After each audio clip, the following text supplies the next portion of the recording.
Crypto విషయంలో ఓ పక్కన America అధ్యక్షుడు ట్రంప్ పాకిస్తాన్‌తో స్నేహ సంబంధాలకు కారణమే క్రిప్టో మైనింగ్‌కి అక్కడ హెడ్ క్వార్టర్‌గా పెట్టడం. భారత్ మాత్రం ఆ దిక్కుమాలిన ఆర్థిక వ్యవస్థ వైపుకి వెళ్ళడానికి సిద్ధంగా లేదు.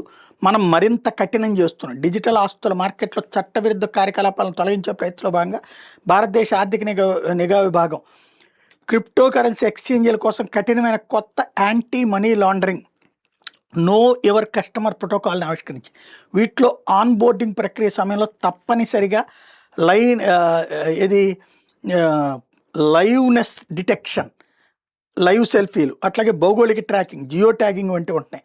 ఈ నెల 8న జారీ చేసిన మార్గదర్శకాల ప్రకారం క్రిప్టో ఎక్స్చేంజ్ను virtual digital asset video service ప్రొవైడర్లుగా వర్గీకరించారు.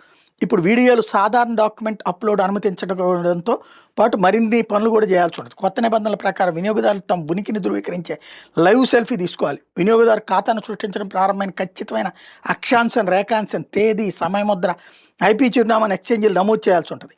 పాన్ శాశ్వత ఖాతా సంఖ్యతో పాటుగా వినియోగదారులు పాస్పోర్ట్, ఆధార్ లేదా ఓటర్ ఐడి వంటి సెకండరీ ఐడిని, ఈమెయిల్ ఐడి, ఫోన్ నెంబర్ కోసం ఓటీపీ ధృవీకరణ కూడా అందించాలి. అంటే ఏ వ్యక్తి ఎవరో తెలియకుండా చేసేటటువంటి నల్లధనాన్ని క్రిప్టో కరెన్సీల రూపంలో దాయడానికి వీల్లేకుండా అడ్డుపడుతున్నాడు మోడీ.